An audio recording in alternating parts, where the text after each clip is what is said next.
Yes, Roger, you're back from the 2013 World Masters Games in Turin, Italy, where you won 5 medals, 3 golds, 1 silver, and 1 bronze.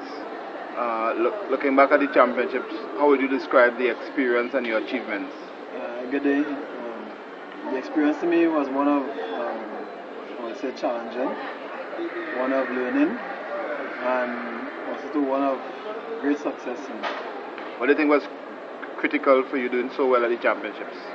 Being able to stay focused, being able to hold the concentration over that length of period of time, keeping myself healthy, and I would say most of all is just going there and nothing distracting me.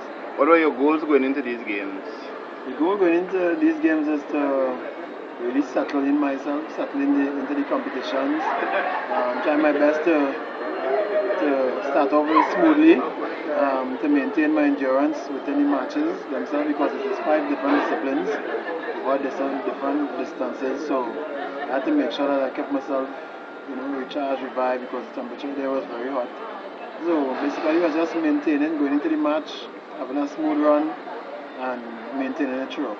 Which one of your performances or would you describe as the highlight or the best, if you would describe, if you would say that? Right, basically it was 3 different disciplines, the 10 meter, the stand-up pistol and the center fire. The reason why I say this is because I went in to each match, actually all the matches, really concentrating, talk to myself a lot, say hey, I'm going to take my time, run my technique through my mind, stick with it, and then to see the outcome of seeing the expressions on the people's faces and the Trinidad and Tobago won the first place. They were like rather shocked because the Italian champion, they had other champions from other countries there as well. So most of the people didn't even know where Trinidad and Tobago was. So to me that was the highlight of the. What about challenging? Which one you describe as the most challenging? The 10 meter air pistol was the challenging one for me. Why? Mainly because one, they tried to put some pressure on me while I was there. They crowded around me when they see my performance was at a high level. They came around, people started talking behind my back, whispering. At times when I turn around, I see them pointing. So they practically packed my lane where I am competing. So that one was a bit challenging to me and they come out on top. Before you left here, you weren't sure of one of the disciplines that you'll be competing, because you mentioned you didn't have chance to practice and compete at it. Tell us about that event and what. Right, that event is the 25 Olympic 25 meter rapid pistol. And what you did in that event? I got a silver. I went into it with no pressure. I said I'm just going to do my best. I watched the others do it, and on a personal visual, I could see things and pick it up. And I went and I did what I saw them doing, and I came out with the silver. Based on what you saw at the games of the competition, well, first let's talk about the competition. How would you describe it, the competition? You mentioned coming out of Italy about the Italians. They were I mean, you one of the few events that the Italians didn't win. Tell us about the competition.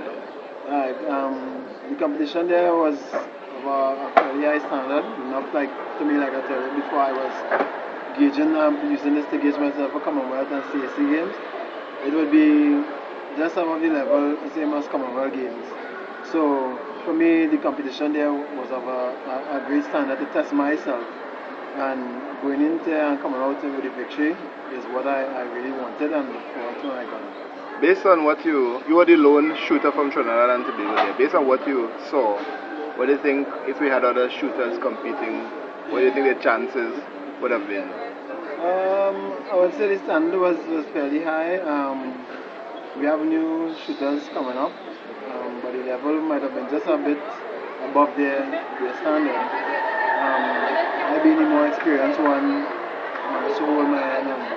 But the others that are coming up eventually, I know with more practice, proper planning, proper this, you will have it. It will be proper enough to raise the standard.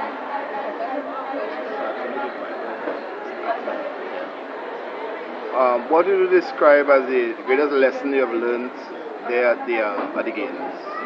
The lesson I learned is at the games.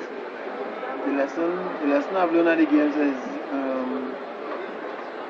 never underestimate one, yourself, your opponent, and always stick to the game plan that your coach might give you or your training plan.